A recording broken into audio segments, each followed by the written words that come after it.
વિભાજન થશે ખરી? હા, થોડુંક વિભાજન થશે એટલે વધારે કિરીટભાઈ બાજુ પડશે મતદાન.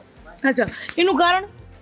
અમારું ગામ જ પહેલેથી ભાજપી છે, કોટડા પહેલેથી. હા, ગયા વખતે કિરીટભાઈ ઊભા હતા ત્યારે 70% લીડ નીકળી ગઈ કોટડાની, એટલે વધારે ભાજપ તરફી મતદાન થાય. અચ્છા, તમારા ગામની અંદર સમસ્યાઓ કોઈ નથી, સ્કૂલ પણ છે, બધી જ વ્યવસ્થાઓ છે.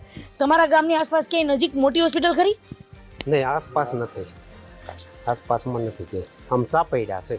ચાંપેડા છે. હા. અચ્છા, તો તમને શું લાગે છે તમારા ગામની અંદર એવી કઈ સમસ્યાઓ છે અથવા તો કેવી સુવિધાઓ છે જે ખૂટે છે?